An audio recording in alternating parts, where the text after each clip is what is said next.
그 예루살렘을 향하던 도중에 바울이 밀레도에서 예루살렘에 있던 교회 장로들을 불렀습니다. 그래서 먼 길을 달려온 그들에게 바울은 이와 같은 말을 던지죠. 그에게 사명을 명령합니다. 참 마음이 아팠던 부분입니다. 사람이 마지막 때가 되면 이렇게 무엇인가 전해주고 싶고 자신이 걸었던 것을 맡길 수밖에 없잖아요. 그래도 여러분 그 길을 가는 거예요. 부모나 목사나 언젠가 이 땅을 떠날 텐데 무엇인가 자녀들이나 교인들한테 이 사명을 같이 나누는 것은 참 행복한 일입니다.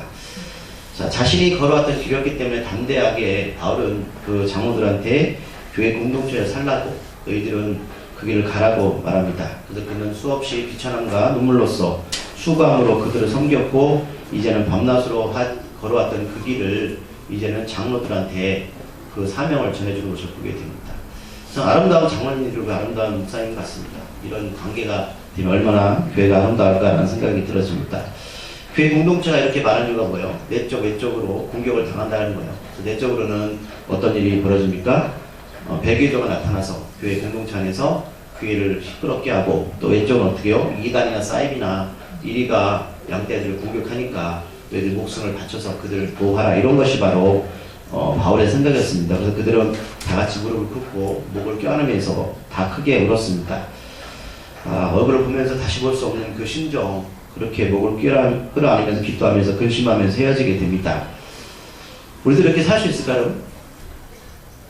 여러분 어떠세요? 마지막에 이렇게 헤어짐에 되면 마음이 아프실 것 같으세요? 아니면 잘 되었다라고 생각하실 것 같으세요? 그 생각 안 해보셨어요? 난 평생 난 죽지 않고 살 거야. 그 생각하고 사시나요? 이렇게 바울 일행들과 장로들은 서로 작별하고 예루살렘으로 가게 되죠. 최종적인 목적지입니다. 그런데 오늘 본문에 보면 항상 느끼는 거지만 참 그 길은 쉽지 않다라는 생각이 듭니다. 오늘도 여러 여정을 계속 거치게 됩니다. 저는 사도행전 보면서 참 바울 참 힘들게 살았다는 생각이 들어요. 사람마다 힘들게 산다고 하지만 이렇게 자기 일이 아니라 주님의 일을 위해서 수없는 지역을 돌아서 쉴 수 없이 복음을 전하는 이 모습은 도대체 이 사람한테 뭐가 그렇게 대단할까? 어떤 생각이 그 인생의 가치관이 가장 우선순위 될까라는 생각이 듭니다. 오늘 말씀해 보면 배를 타고 고스로 가고 다음날 또 로도에 가고 또 다음날 다시 바다라로 갔다고 1절을 기록하고 있습니다. 여러분 이 말씀을 보면서 얼마나 숨가쁘게 가는지 아시겠죠? 하루하루 이렇게 매일매일 배를 타고 다른 목적지에 간다는 게 쉽지 않은 일입니다. 2절에서는 베니게로 건너가는 배를 만나서 타고 가는데 하면서 누가가 이 2절에서는 참 그림 같은 풍경을 기록하고 있는데 그 3절에서 기록하고 있거든요. 어떤 표현이냐면 여러분 구보로 섬을 보면서 배가 앞으로 가면 섬들이 이제 뒤로 지나오잖아요. 그런 모습이에요. 그래서 구보로 섬을 바라보면서 이 섬이 왼쪽에 두고 수리아로 향했다. 두로에 도착했다. 이 광경을 3절에 기록하고 있는데 저는 이 누가가 쭉 사도행전의 이 수많은 기록들을 보면서 이 아름다운 그림 같은 풍경의 모습을 기록하고 있거든요. 근데 누가가 직업이 의사였잖아요. 근데 여기서도 누가의 성격을 짐작할 수가 있어요. 참 감성적인 사람이었다는 거예요. 어떤 여행을 떠나면서 이 긴박한 가운데도 누가는 이 배를 타면서 주변의 환경을 바라보면서 하나님 일하심을 바라보지 않았나라는 생각이 있어요. 그럼 이 3절에서 이것을 그냥 지나칠 수 있는데 참 이 한 구절이 이 누가의 어떤 그 마음 상태를 읽어주지 않나라는 그런 표현의 모습을 볼 수 있습니다. 여러분 그림 그려주세요. 배가 쭉 가는데 섬은 그대로 있잖아요. 근데 섬이 왼쪽에 보면서 구로섬이 쭉 지나가는 거예요. 그래서 앞으로 목적지 향해 가는 모습들. 이것도 하나 알 수 있는 것은 이 항해가 굉장히 순조로웠다는 것이죠. 풍랑이 막 일어나고 여러 어려움이 있으면 이런 여유를 만끽하지 못할 텐데 그 힘든 복음의 사역 가운데 이런 잠시만의 시간을 가지면서 이 누가는 좀 만족감을 느낀 것 같아요. 오늘 우리가 서천을 가게 되는데 주일날 솔직히 이렇게 움직이는 건 쉽지 않거든요. 그렇죠? 난리 날 거예요. 만약 어떤 장로님이 있으면 목사님 주일날 어디 가냐고 제대로 된 생각이냐고 할 수 있을 거예요. 근데 우리가 자연을 통해서 하나님을 발견한 것도 귀한 일 아니겠습니까? 자, 두로 항구에 이제 배가 도착을 했습니다. 자, 배가 도착을 했는데 어떤 역할을 하냐면 그 배는 그 안에 있던 짐을 다 풀게 되죠. 두로는 항구입니다. 근데 굉장히 무역항이 발달된 도시고요. 그래서 여기서 많은 배들이 도착을 해서 많은 짐들을 푸는 것들을 보게 됩니다. 어떤 짐이냐면 곡식이나 이런 과일들이었습니다. 무역항이었다는 거예요. 그러니까 짐을 잔뜩 싣고 거기서 두로에 가서 풀고 또 거기서 이제 또 여러 가지 또 풀었던 짐들을 또 옮겨가겠죠. 주변 지역으로. 그러니까 사람이 육지로 가는 것보다 배를 타고 가는 게 더 유리하겠죠. 여러분들 걸어가는 것보다 배를 타는 게 빨라요. 그래서 오늘 바울도 그런 선택을 한 것 같습니다. 자, 두로에 도착한 바울은 어떤 행동을 보입니까? 성경책 보세요. 제자들을 찾아 나서죠. 찾아 나선다는 것은 어떤 해석이냐면 미리 약속을 한 게 아니에요. 그러니까 두로에 이미 가정교회가 있었고 주님의 제자들이 살아났는데 바울이 오는 것을 몰랐습니다. 근데 바울 여러분 예측할 수가 없죠. 예를 들어 우리가 뭐 지금처럼 교통편이 발달돼서 며칠 날 도착할 테니까 기다려 할 수가 없잖아요. 그러니까 그런 예상도 할 수 없으니까 또 예상보다 빠르게 온 것 같아요. 근데 후반부에 보면 이런 일을 추측할 수 있는데 그래서 둘에 도착해서 그 한 일이 첫 번째 뭐냐면 주님의 제자들을 찾아났습니다. 그러니까 그들은 바울이 올 줄 몰랐다는 뜻이죠. 그래서 찾아 나서고 이곳에서 일주일을 머물게 됩니다. 꽤 오랜 시간입니다. 근데 왜 이렇게 오래 머물렀을까요? 너무 좋아서? 말씀드렸지만 그 두로는 굉장히 무역이 발달한 도시고 항구였어요. 근데 우리가 보겠지만 늘 우리가 앞에서 보고 우리의 삶을 보면 항구가 발달된 도시일수록 뭐가 많이 발달됐냐면 이방신을 많이 섬깁니다. 이유가 뭘까요? 첫 번째 경제적인 풍요로움입니다. 그리고 두 번째는 항구이기 때문에 항상 사고가 많이 나죠. 그래서 항상 우리나라도 이제 항구 주변에 보면 이런 우상신을 섬긴 것들이 많거든요. 안전 교원 때문에 그래요. 그래서 이런 경우가 많은데 이런 적이 그리스도인이 있다라는 사실은 놀랍긴 해요. 그러니까 어쨌든 간에 복음이 전해져서 그랬는데 일주일 동안 이렇게 머물렀던 것은 뭐냐면 먼저 말씀드렸지만 이 배를 타고 하는 여러 가지 그 예상치 못한 일이 벌어져서 내가 아무리 빨리 가고 싶어도 주변 환경이 안 되면 갈 수가 없어요. 풍랑이 일어나거나 또는 여러 사고가 있으면 그래서 예정보다 일찍 도착한 것 같습니다. 그래서 우리가 지난주 보았지만 지금 바울은 오순절날 안에 예루살렘에 가기를 바랬거든요. 그러니까 일주일 시간은 굉장히 긴 시간이에요. 그러니까 넉넉하게 잡은 것 같아요. 그리고 첫 번째 말씀드렸지만 그렇게 이제 배가 풍요롭게 순조롭게 항해를 해서 두로에 도착을 했습니다. 그러니까 시간도 여유가 있었고요. 또 보면 배라는 것이 여러분 항상 여러 날을 이렇게 움직이게 되면 어떤 항구에 도착하면 뭘 하게 되죠? 정박을 하게 되면 수리를 하게 되죠. 네, 그런 시간을 가진 거예요. 그러니까 오늘 바울이 빨리 떠나고 싶어도 이런 두 가지 여건 때문에 되지 않는 거예요. 그래서 오늘 두로에서 배를 타고 왔더니 배가 짐을 내리고 이런 시간들도 정박하고 또 고치는 시간들이 일주일 걸렸다는 거예요. 근데 다른 배를 타고 가면 되지 않나라는 생각이 들잖아요. 근데 6절에 보면 배를 타고 떠나죠. 그러니까 헬라 원어 보면 이 배라는 이 단어 앞에 어떤 게 있냐면 정관사가 더가 붙어 있어요. 무슨 뜻이냐면 같은 배라는 뜻입니다. 그러니까 바울은 배를 타고 두로에 이 배를 타고 왔고 떠날 때도 똑같은 배를 타고 떠나게 되는 것을 볼 수 있습니다. 그러니까 그 시절에 우리가 생각했던 것처럼 배가 많아서 뭐 다른 배를 타고 가거나 그 목적지가 같을 수가 없잖아요. 그러니까 일주일 동안 짐을 내리고 또 배를 고치고 또 시간의 여유가 있었기 때문에 아마 이렇게 머물지 않았나라는 추측을 해보고요. 그래서 같은 배를 타고 떠나게 됩니다. 여러분 그런 것 같아요. 우리가 이런 그 바울의 항해를 보면서 저는 그런 생각이 들었거든요. 아무리 바울이 내가 오순절날 예루살렘에 들어갈 거야 라고 작정을 하여도 여러 가지 상황이 맞아야 되죠. 자연적인 뭐 환경이라든지 또 내가 아프면 안 되잖아요. 그러니까 저는 그런 생각이 들었어요. 내가 아무리 애써도 여러분 하나님이 인도하셔야 되겠구나 하는 생각이 들었어요. 우리가 어떤 작정을 하고 준비를 하고 할 거라고 여러분 우리가 여러 가지 뭐 마음을 먹어도 이렇게 상황이 되지 않으면 우리가 원하는 대로 되지 않아요. 그러니까 신앙이라는 것은 결국은 하나님의 인도하시면 훈련을 받는 거잖아요. 이런 시간을 우리 가져야 되거든요. 그러니까 바울이 이걸 충분하게 느끼는 것 같아요. 성교회를 떠나면서. 그러니까 사람들이 신앙생활을 이런 부분에 대해서 잘 놓치고 간다는 건 훈련이 필요하다는 거예요. 훈련이. 그럼 신앙은 내 믿음이 뭐 갑자기 잘하는 게 아니라 이런 훈련들을 통해서 내가 잘하는 것들이 보여지거든요. 이스라엘 백성도 강해서 훈련을 받았고요. 우리가 훈련을 받지 않으면 절대로 믿음이 성장할 수 없다는 사실 잊지 마십시오. 자, 두로의 제자들은 그런데 그 바울한테 4절 후반절에 보니까 성령이 감동이 되어서 이런 말을 던집니다. 뭐라고 말하죠? 4절 후반절에 예루살렘에 들어가지 말라. 지금 바울이 지금 어디를 가고 있는 거예요? 분명히 본인은 예루살렘에 가고 싶어 하면 있는 거잖아요. 지금까지 온 거잖아요. 그런데 가지 말래요. 제정신이에요? 지금까지 이렇게 힘들게 왔는데? 근데 이런 말을 하는 이유가 뒤에 더 자세하게 풀어져 있어요. 그러니까 지금은 당장 이 부분에서 우리가 논할 필요는 없습니다. 근데 중요한 것은 이 사람들이 성령의 감동이 되어서 말했다는 거예요. 그러니까 성령의 감동이 됐다는 건 뭐냐면, 우리가 이거에서 좀 추측할 수 있는 게 있어요. 여러분, 우리가 성령의 인도함 받는다는 뜻이 무엇일까? 성령의 감동이 무엇일까라는 거예요. 사람들이 이 부분에 굉장히 추상적으로 생각합니다. 여러분, 근데 이거는 아주 구체적이고요. 사실적으로 그 사람한테 하나님께서 말씀하시는 거예요. 무슨 말이냐면, 내가 느낌적으로 그냥 어떤 감성적으로 표현한 단어가 아니라 실제로 구약에 있는 그런 사실처럼 하나님께 이들에게 말씀하신 겁니다. 여러분, 우리가 좀 이 부분에서 우리가 여러분 좀 깊게 하나님께 기도를 하셔야 되는 부분이 있어야 되는데, 뭐냐면 사람들이 그냥 어떤 성령에 감동됐던 말을 내가 무슨 생각이나 단순하게 추측으로 생각을 해요. 그게 아니에요, 여러분. 실제적으로 하나님께 다가오셔서 여러분들에게 들려주시고 거기서 말씀하시는 뜻인데, 물론 지금은 우리가 성경에 있는 본문이 있으니까 말씀을 더 다가올 수는 있어요. 근데 하나님이 이렇게 우리에게 직접적인 현상이나 상황들을 제시하신다는 사실입니다. 이건 그냥 추측이 아니에요. 이 사람들이 지금 이런 성령 감동이 되었다는 것은 뜬금없는 말이 아니라 그들에게 직접적으로 말씀하셨다는 뜻입니다. 그러니까 늘상 준비되고 중보기도 했다고 볼 수 있어요.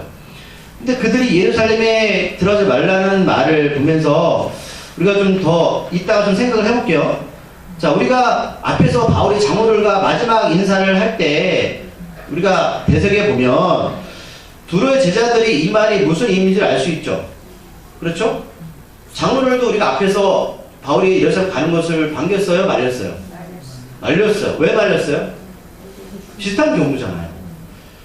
여러분 어떤 생각이 드세요?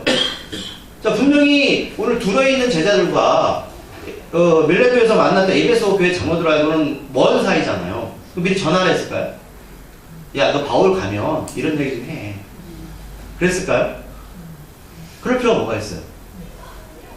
근데 성령은 그 다른 계층과 다른 시공간 사이에 있는 사람들에게 동일하게 말씀하신다는 것이죠. 놀랍지 않습니까? 어떤 사람들이 뭐 기도하면 예언사를 받았대. 여러분, 그런데 여러분, 그거는 검증을 받아야 되는 게 많은 사람들하고 똑같은 이런 말이 나와야 돼요.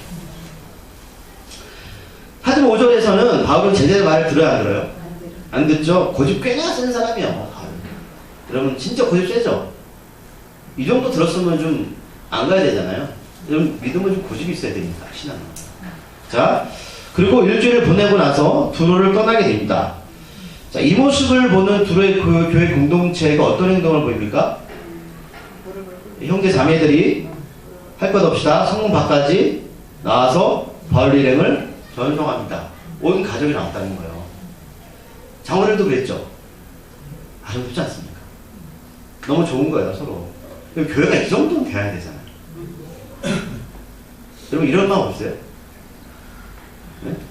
이 정도는 돼야 되지 않나요? 그런데 이 전송은 단순한 인사가 아니라 바닷가에서 무릎 꿇고 기도하면서 작별합니다. 이것도 전에 우리가 지난주에 나왔잖아요. 이 사람들은 도대체 왜 이렇게 무릎을 꿇는 거예요? 그 마음을 좀 읽으셔야 될 것 같아요. 요즘 무릎 꿇고 기도하는 시간이 좀 있으세요? 자, 앞에서도 장로들 이렇게 작별 인사를 했습니다. 서서 기도해도 되는데 이렇게까지 무릎 꿇고 기도하는 이유는 서로에 대한 간절함 때문 아니겠습니까? 간절함이죠. 주님, 이들을 도와주시옵소서. 하나님의 손길을 놓지 마시고 이리와 배교자들로부터 두로교회 공동체를 지켜주세요. 이 말이겠죠. 거기에 교회의 가정길을 남겨두는 바울의 그자의 심정, 그리고 성령에 매여서 그렇게 예언했는데 떠나보내는 두로 교회의 공동체 사람들, 이 모습이 여러분 교차되는 좀 마음을 읽으셔야 돼요. 그리고 비로소 서로도 작별하죠. 그리고 바울 일행은 타고 갔던 배에 다시 오르고 형제들은 자매들 다시 집으로 돌아갑니다. 저는 이 부분에서 또 한 가지가 생각이 났습니다. 어떤 묵상을 하게 되냐면, 우리도 여러분 예배드리면 다 각자 집으로 돌아가시잖아요. 결국은 여기 두로의 제자들이 바울을 위해서 해줄 수 있는 것이 아무것도 없고요. 바울도 두로에 있는 제자들을 위해서 해줄 수 있는 것이 있다 없다? 없습니다. 따라갈 수도 없잖아요. 이것이 한계죠. 여러분들 말씀을 듣고 이제는 다 세상으로 들어가서 직장이나 사업터에서 일을 하셔야 됩니다. 육적으로 하신다면 안타깝지만 결국 이들은 나중에 하나님 나라에서 만나게 될 겁니다.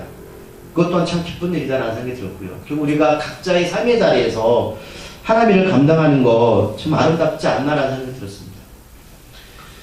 근데 그런 분들이 있어요. 교회 다닐 때도 죽어도 보기 싫은데 천국에서 다시 만난다면 이거 예수 믿는 거 진짜 싫다. 저 인간 다시 봐야 돼?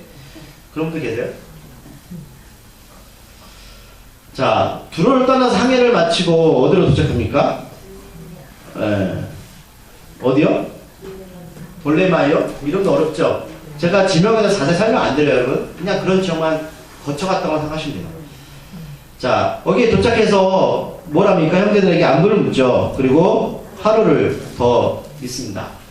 여러분, 하나님께서 마지막 바울에게 이런 사명을 주신 것 같습니다. 각 지역마다 형제들을 같이, 그죠? 시간을 보내면서 그들에게 믿음을 나누고, 말씀을 나누고, 이런 시간들을 함께 보내는 것을 보게 됩니다. 아름답죠? 여러분들 그런 역할을 감당하셔야 돼요. 저는 진짜 여러분, 진짜 여러분 이렇게 됐으면 좋겠어요. 우리가 이제 4년 동안 같이 말씀을 양육하고 나왔잖아요. 이제 우리가 나라는 그 어떤 신앙의 울타리 좀 벗어나셔서 누군가를 좀 케어하고 그들을 믿음으로 성장시키는 자리까지 가셔야 된다. 이렇게 해야 되는 거 아니겠습니까? 여기서 보면 항해를 마쳤다는 말씀이 있죠. 그럼 이건 더 이상 뭐 이래서 가지 않는다 그 뜻이 아니라 이 항해를 마쳤다는 건 이제는 바다를 통해서 가는 게 아니라 바울이 육로를 통해서 가겠다는 거예요. 근데 바다로 가는 항해를 마쳤다는 거죠. 그리고 이곳 돌레마이에도 교회가 있고 성도들이 있으니까 하루를 머물게 되었습니다. 가는 곳마다 영적인 가족들이 있다는 것을 얼마나 감사한지 모릅니다. 그래서 여러분들 우리가 어딜 갈 때마다 하나님의 자녀들이 있다면 얼마나 좋겠어요. 요즘 여러분 교회가 개교의 중심입니다. 무슨 말씀이냐면 요즘은 남의 교회는 우리 교회로 나눠요. 그래서 서로 교류를 잘 하지 않습니다. 옛날에는 어떤 동네에서 부흥회하면 여러 교회에서 같이 왔잖아요. 요즘은 더 많은 부흥회라고 더 많은 일들을 교회에서 하는데 이런 일 거의 일어나지 않습니다. 여러분 한번 생각해 보셨어요? 왜 옛날에는 그랬는데 요즘은 그렇지 않을까요? 그래서 안 해보셨어요? 기회가 그런 일이 부흥회나 이런 거 만날 일이 기회가 부르지도 않고 가지도 않아요. 옛날에는 많았잖아요. 어떤 교회에서 부흥회하면 정말 많은 사람들이 동네 사람들 다 갔거나 이웃이 다 갔거든요. 근데 이런 일들은 중국이나 그런 데서는 가능해요. 우리나라도 그랬는데 요즘은 안 못해요. 가장 큰 이유가 뭔지 아십니까? 교회가 대형화돼서 그렇습니다. 무슨 말씀이냐면 전에는 우리가 업살 때는 저희 어릴 때도 그랬거든요. 동네에 살 때는 친구들이 집에 숟가락이 몇 개인지 젓가락이 몇 개인지를 알았어요. 근데 아파트 문화가 생기고 그다음 빈부격차가 커지면서 이게 잘 안 됐습니다. 일이 힘든데 이게 잘 되지 않아요. 왜냐하면 전에는 사는 게 비슷비슷했어요. 그래서 그렇게 뭐 남의 집 가거나 같이 밥을 먹거나 이렇게 하는 부분에 대해서 별로 어렵지 않았는데 이제는 이것들이 다 담에 막혀져 있습니다.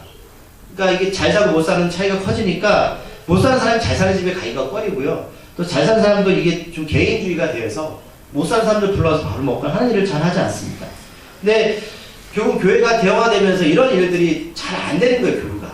서로가. 이게 너무 이게 격이 커지다 보니까 서로가 어렵습니다. 이게 저는 가장 큰 이유로 생각하거든요. 그러니까 바울을 보면 가는 교회마다 반기고 숙식도 함께 하는 것을 보게 되죠. 왜냐면 서로 어렵게, 가정교회니까 굳이 뭐 내세울 것도 없고 서로 주장할 것도 없습니다. 그러니까 서로 반기고 이렇게 그런 부분들이 있거든요. 그러니까 교회 안에도 이런 빈부격차가 너무 커지잖아요. 그러다 보면 교회 안에도 뭐냐면 그런 게 있어요. 잘 사는 분은 약간 어려운 분들, 많이 배우면 좀 부족한 분들이 이게 보이지 않는 벽들이 있거든요. 그래서 뭐 어떤 데는 뭐 의사성교회, 뭐 사업성교회 만들어가지고 저는 그걸 왜 만들지 모르겠어요. 왜냐면 물론 그게 좋은 일 한다고 하는데 나는 사업도 안 하고 나는 그 의사도 아니면 그럼 난 어디 성교회에 들어가야 돼? 어렵잖아요. 이런 벽들을 교회에서 만들어버려가지고 사람들이 들어갈 자리가 없습니다. 그리고 다음날 어디로 갑니까? 가이사라에 도착하게 되죠. 8절에 그러고 있습니다. 참, 숨막혀. 저는 이 본문을 보면서도 어떻게 이렇게 다니지? 라는 생각이 들었습니다. 자, 이곳에서 특별한 한 사람을 이제 가이사라에 만나게 됩니다. 또 8절 말씀 보시겠습니다. 8절. 자, 가이사라는 누굴 만나게 되는지 8절 말씀을 다 같이 읽겠습니다. 시작. 이튿날 떠나서 가이사라에 이르러 7 집사 중에 하나인 전도자 빌립의 집에 들어가서 머무니라. 네. 그럼 이 사람 기억나세요? 전도자 빌립? 누굴까요? 다 우리가 배웠는데 사도행전 8장이 기록된 사람이잖아요. 자, 초대교회 갑자기 부흥이 되었어요. 그렇죠? 근데 사도들이 말씀과 전도를 하는데, 기도만 하는데 너무 사람이 많아지니까 막 구절을 많이 했는데 이게 손이 미치지 못하는 겁니다. 그래서 어떤 방법을 취했죠? 7명이 십자가에 세웠잖아요. 성령이 충만한 사람들 기준이. 그중 한 명이 누구였다? 빌립이에요. 예. 근데 그 전에 사건이 일어나죠? 어떤 사건이었죠? 집사 스데반이 복음을 전하다가 돌에 맞아 죽었습니다. 근데 그 자리에 누가 있었어요? 옷을 들고? 바울이 옷을 들고 스데반이 돌에 맞은 모습을 바라봤던 사람이 바울이었습니다. 그러고 나서 흩어졌죠. 왜? 이 사람의 핍박이 일어나니까. 근데 예수님이 사도행전 1장 8절에서 말씀하셨어요. 너희도 온 유대 사마리아 땅까지 이르러 복음의 증인이 되리라. 성령 받으면. 그런데 예루살렘에 모여 있었단 말입니다. 하나님의 뜻은 뭐예요? 흩어져야 되거든요. 근데 흩어지지 않아. 왜요? 좋으니까. 그러니까 교회는 성장하고 좋은데 하나님의 뜻이 이루어졌어요? 이루어지지 않았어요? 이루어지지 않죠. 왜? 사람들이 여러분 다 환경에 묻혀 사는 겁니다. 내가 좋은데? 그래서 하나님의 방법이 뭐예요? 스데반을 순교시킨 거예요, 여러분. 제가 말씀드렸는데 별 놀랍지 않으시군요. 여러분, 하나님이 여러분 그렇게 내보는 겁니다. 그러니까 예루살렘에 유대인들의 핍박이 들어오잖아요. 그러면 그리스도인들 어떤 방법이 있어요? 도망가야죠. 그때 빌립도 도망갔습니다. 뭐 그런 내용은 없지만 그때 빌립이 사마리아 성에 가서 복음을 전하죠. 그러고 나서 누굴 만나요?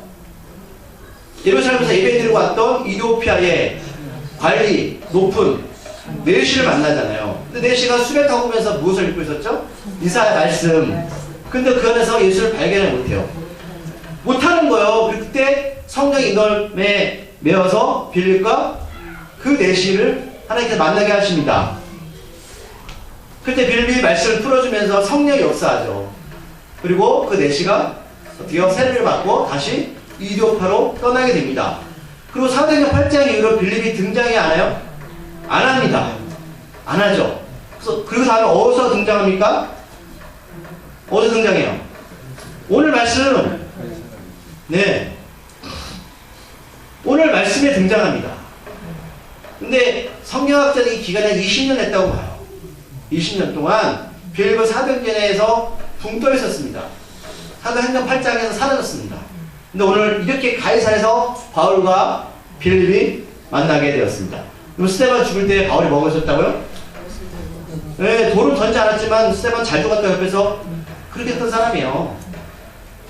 그동안 뭐 했어요? 예수님 믿는 사람 다 핍박하고 감옥에 가두었잖아요. 근데 이렇게 예수님의 제자로 빌립과 바울이 만날 줄 누가 알았겠습니까? 놀랍지 않으세요? 별 놀라지 않으시구나. 좀 놀랐는데. 여러분 성경 이거 놀라셔야 돼요. 하나님의 계획은 여러분 이렇게 이루어져요. 이거 읽으시면 감동이 없다고 생각하면 여러분 정말 여러분 금식기도 하셔야 돼요. 참 인생 알 수 없죠? 알 수 없습니다. 근데 그 빌립할 때는 구절에 보니까 누가 있었어요? 4명의 딸, 10가지 아는 딸이 있었습니다. 네 자녀가 공통된 게 있어요. 처녀는 예언하는 자라. 예. 예언하는 자라. 예언이 뭐예요? 말씀을 풀이하는 자, 구약의 나비입니다. 그리고 예언은 앞을 내다보는 사람입니다. 근데 4명 다 예언하는 자. 놀랍죠? 그럼 이게 어떤 상이 드세요? 누가 예언을 받았을까요? 물론 그렇죠. 근데 직접적으로 아버지죠. 그럼 그걸 읽으셔야죠. 아버지? 빌립이죠. 여러분 세상에 자녀들이 낳는데 처음부터 나는 성령 받은 사람, 믿음의 사람이라는 사람 자녀도 있어요? 있을 수 있기도. 하나님 성령 역사하시면 그런 자녀 거의 없습니다. 무슨 뜻일까요? 빌립을 그렇게 키운 거야, 여러분. 예, 4명의 자녀를 성령의 사람으로 해서 성장시킨 겁니다. 그걸 읽으셔야죠, 여기서. 이게 쉬운 일은 아니죠. 그러니까 부모의 신앙을 받은 거죠.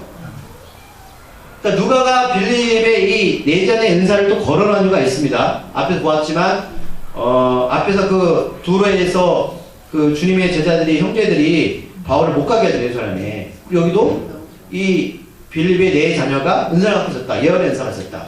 앞을 내다보는 은사죠. 그러니까 그 맥락을 보시고, 자, 여기서 보면 또 10절에 또 우리가 알았던 인물이 한 명 또 뜬금없이 딱 나타납니다. 10절 읽어볼까요? 시작.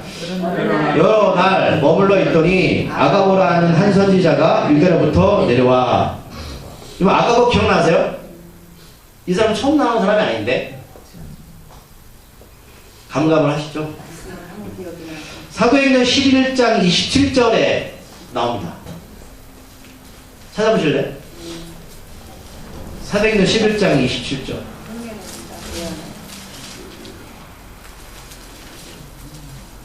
읽어보세요. 찾으시면 읽어보세요. 11장 27절. 28절인가요? 네. 읽어보세요. 그 중에 아가보라는 한 사람이 일어나 성령으로 말하되 천하에 큰 흉년이 일으리라 하더니 글라우디오에 그렇게 되니라. 자, 안디옥 교회는 바울이 처음으로 바나바의 초청을 받아서 사역했던 곳입니다. 안디옥 교회에서의 가장 큰 특징이 뭐냐면 처음으로 예수 믿는 사람을 그리스도인이라고 불렀던 곳이에요. 근데 거기서 있을 때에 사역 감당할 때에 예루살렘 선지자들이 내려오죠. 그 중에 한 명이 누구였다? 아가보였습니다. 근데 그 아가보가 흉년을 예언하죠. 이 사람은 누구예요? 예언자입니다. 사도행전 11장에 등장했던 사람이 갑자기 또 오늘 21장 10절에서 등장하죠. 이 사람 뭐 하는 사람이다? 예언하는 사람입니다. 이 사람이 여러분 이런 우연이 있어요? 어떻게 딱 맞춰서 벌을 만나러 오죠? 하나님이 뜻이죠. 자, 아가보는 바울 일행한테 가서 만난 거예요. 바울의 띠던 그러니까 허리띠예요. 띠를 손에 잡아놓습니다. 이게 무슨 거냐면 맹세 언약의 어떤 증표예요. 중요한 얘기를 할 때 이렇게 손에다 매는 거예요. 우리 후드티 하는 것처럼 우리 목사들이 후드티라는 게 뭐 있는데, 자, 이런 행동하는 것은 정말 절박한 상황을 말할 때 하는 겁니다. 맹세의 얘기예요. 자, 사도행전 11장에서처럼 성령은 아가보에게 먼저 말씀하시고 그것을 전달하게 됩니다. 내용은 유대인들이 바울이 예루살렘에 가면 잡아서 이방인들 구체적으로 로마인들이죠. 로마인들에게 넘겨주겠다고 이걸 예언하는 거예요. 자, 두로의 제자들이 똑같은 예언을 했고요. 앞에서 빌립의 네 자녀가 예언했다는 것은 아마 그 얘기를 나눈 것 같아요. 그리고 오늘도 아가보도 똑같은 얘기하죠. 물론 20년 전에 아가보를 만났지만 바울이 그 일이 있었기 때문에 우리가 앞에서 봤지만 예루살렘에 흉년이 정말 들어서 성경을 보냈죠. 이루어진 겁니다. 그러면 이건 신뢰할 수 있는 부분이잖아요. 바울도 더 신뢰했겠죠. 이런 일들이 세 차례 좀 벌어진 거예요. 어떤 분들은 예언을 받기 위해서 그것만 쫓아다니는 분들이 있습니다. 새해가 되면 유명한 점집에 몰리는 분들이 있는데 교회 집사들, 직분자에 많이 몰린다고 합니다. 사실이에요. 자, 저는 그들의 마음 충분히 이해할 수 있습니다. 교회를 다니지만 얼마나 미래가 불확실하면 걱정이 많으면 점을 보러 다닐까. 우리 주님은 우리가 힘든 일이나 미래에 관해서 그렇게 적극적으로 미리 알려주지 않습니다. 제가 아는 주님은 참 짠돌입니다. 잘 움직이지 않으시죠? 그런데 마음은 급하고 어려우니까 답을 찾기를 바라서 점쟁이들을 찾아다닌 것 같습니다. 여러분, 점쟁이들 진짜 점쟁이 잘 맞춥니다. 우리가 지금 매일 기사를 보고 있지만 박수무당 예언들 정말 예언하고요. 악한 신이 임하면 그들이 원하는 걸 들어줍니다. 여러분, 그들이 우상 숭배하는 것을 우리가 그렇게 생각해서는 호락호락하지 않습니다. 정말 이득을 주니까 움직이는 거예요. 잘 맞추니까 사람들이 모르는 것 같습니다. 이번 주 수요일날 제가 교회에 왔는데 누가 우리 교회 문 앞에 신천지가 편지를 꽂아두고 갔습니다. 이름도 있고 전화번호도 남겨놨더라고요. 그래서 제가 전화해가 난리를 치려다가 성경에 보면 그들 상대하지 말라고 말씀하고 있어서 참았습니다. 전에서 제가 너희들 지옥 갈 텐데 미리 준비하라고 하고 싶었는데 제가 성경 말씀 따라야 되잖아요. 근데 거기 어떤 내용이 있었냐면 이런 말씀이 있어요. 목사님, 우리 신천지들이 왜 이렇게 사람들이 많이 모이는 이유를 아시나요? 있다면 집에 참여하셔서 한번 알아보세요. 그래서 추후에 연락하겠다고 써 있었어요. 연락했으면 좋겠어요. 글씨 보니까 여자 제 글씨였어요. 자, 열심히죠. 불쌍했습니다. 그럼 제가 물어볼게요. 여러분, 사람이 많이 모인다고 그것이 진리가 있는 것일까요? 물론 사람이 모여 진리가 있는 곳도 있어요. 근데 그 사람의 생각은 뭐냐면 우리는 이만큼 사람이 모이니까 우리는 좋은 곳이라는 착각 속에 빠져 살아가는 겁니다. 여기 벗어나셔야 돼요. 무슨 말씀이냐면 많은 점쟁이를 찾아가는 이유가 거기 있다는 것이죠. 자, 그렇다면 오늘 바울은 3차례에 걸쳐서 그런 예언을 받았잖아요. 그럼 이거 하나님도 분명하죠.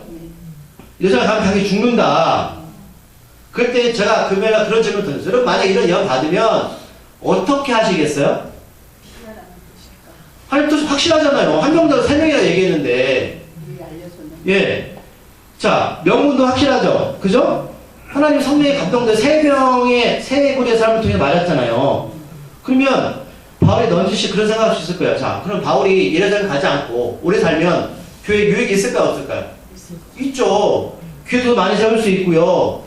또 교회를 든든하게 또 갖춰갈 수 있잖아요. 이런 일들이 더 교회 입장에 좋은 거 아니에요? 그럼 생각해 보세요. 여러분, 만약에 하나님께서 여러분들에게 그렇게 하시잖아요. 이렇게 말씀하셨을 때 우리는 어떤 걸 쫓아가나요? 쉽진 않죠. 신천지가 생각하는 것과 점쟁이를 찾아가는 사람들과 도대체 우리 차이는 뭐가 있냐는 거죠. 근데 바울은 이 말을 들어요, 안 들어요? 바보죠. 자, 13절 말씀을 읽어볼까요? 바울의 대답입니다. 13절 말씀 시작. 바울이 대답하되 여러분이 어찌하여 물어 내 마음을 상하게 하느냐. 나는 주 예수 이름을 위해서 결박을 당할 뿐만 아니라 예루살렘에서 죽을 것도 각오하노라니. 그럼 어떤 생각이 드세요? 이 사람은 울면서 말린 것 같아요. 그냥 말린 게 아니에요. 왜 울까요? 말씀드리면 여러분 정말 바울을 사랑해요. 정말 당신 죽어요. 왜 그런 고난의 길을 갑니까? 좋은 게 좋은 건데 당신이 우리 초대교회에 남아있어야 되잖아요. 아직 교회 할 일도 많고 아직 정비도 안 됐고 당신 같은 사람이 교회에서 힘써야 되잖아요. 성령이 감동된 그 수많은 사람들이 이렇게 이야기하는데 왜 고집입니까? 이해가세요? 근데 바울의 대답, 내 마음을 왜 상하게 하느냐? 제가 이 원어를 찾아봤어요. 상하게 하는 뜻이 뭐냐? 찾아봤더니 이렇게 해석하고 있더라고요. 내 마음을 두드린다. 두드린 거 아세요? 막 가슴을 치면서 왜 내 마음을 두드리냐고. 난 이미 죽을 것을 각오하고 있는데 왜 당신들 울며 내 마음을 두드리냐고. 이해하세요?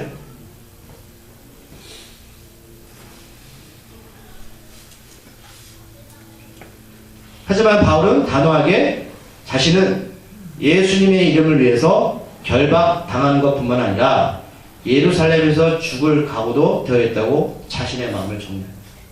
더 이상 말하지 마. 여러분, 죽을 사람 앞에서 뭔 이야기를 하시겠어요? 무슨 얘기가 통해요? 그럼 통할 거 없어요.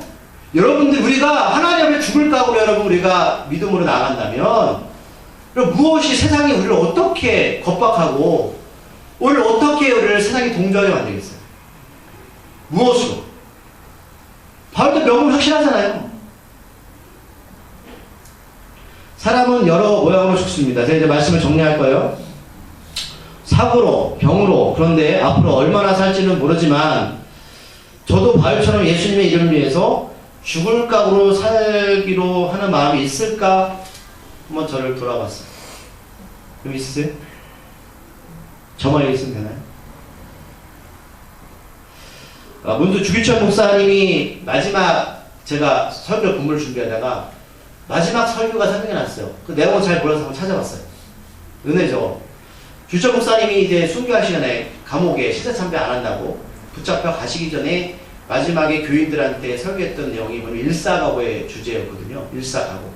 그게 무슨 뜻이냐면 한 번 죽기로 각오했다. 우리가 한번 영상도 봤잖아요. 근데 세 가지 주제로 제가 인터넷 찾아봤는데 세 가지 주제로 일사각오로 설교를 하셨더라고요. 첫 번째는 이제 교인들을 부탁하는 거예요. 왜? 주 목사님 자기가 어떻게 될지 알아요. 첫 번째, 예수를 따라서 한 번 죽기로 각오하십시오. 아멘이세요? 여러분, 예수를 따라서 한 번 죽기로 각오하십시오. 주님을 따라서 내 마음대로 하는 게 아니라. 두 번째, 이웃을 위해서, 남을 위해서 한 번 죽기로 각오하십시오. 왜요? 복음을 위해서. 세 번째, 부활의 진리를 위해서 한번 죽기로 각오하십시오. 이 세 가지 주제로 설교를 하십니다. 고린도서 4장 11절 말씀, 우리 살아있는 자가 항상 예수를 위하여 죽음에 넘겨짐은 예수의 생명이 또한 우리 죽을 육체에 나타나게 하려 함이라. 우리가 왜 죽어야 되냐면 우리가 죽음을 통해서 뭐가 나타난다고? 예수의 생명이 나타난다 라고 바울사님이 고린도 교회에 편지 쓴 거예요. 너희가 죽기로 각오하면 살 것이다. 이순 장군의 그 유언을 예수님이 먼저 하셨다니까요. 너희가 살고자 하면 죽을 것이요 죽고자 하면 살 것이다. 이 뜻이죠. 바울이 동역자들의 권한을 받지 않자 모든 사람들이 이렇게 말합니다. 우리가 주의 뜻대로 이루어지리라. 더 이상 고민하지 않습니다. 아니 죽기로 각오한 사람한테 뭔 고민을 해요. 주님의 뜻대로 하세요. 예수님 앞에서 죽을 것도 각오하는 이에게 어떤 위로나 말로 말릴 수 있겠습니까? 주님의 뜻만 구하게 됩니다. 어쩌면 무기력한 이 말이 우리들에게 삶의 방향과 목적이 되었으면 참 좋겠습니다. 주님 뜻대로 모든 것이 담겨져 있잖아요. 우리 자녀들도 주님 뜻대로, 이 교회도 주님의 뜻대로, 여러분들 사업도 주님의 뜻대로, 직장도 주님의 뜻대로, 건강도 주님의 뜻대로. 우리는 뭐만 하면 된다? 주님 앞에 이름을 위해서 죽기로 각오하겠습니다. 우리의 목숨 거기까지예요. 자, 기도하시겠습니다. 하나님 은혜가 여기 모인 자들에게 충만하기를 소망합니다.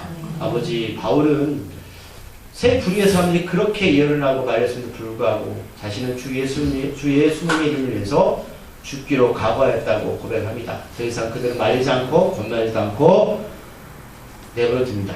주님의 뜻대로 하시옵소서. 아버지, 이것은 포기하는 말 같지만 이 뜻 안에 많은 것이 포함될 줄 믿습니다. 하나님, 우리 사랑하는 성도들에게 그 믿음을 허락하여 주시옵소서.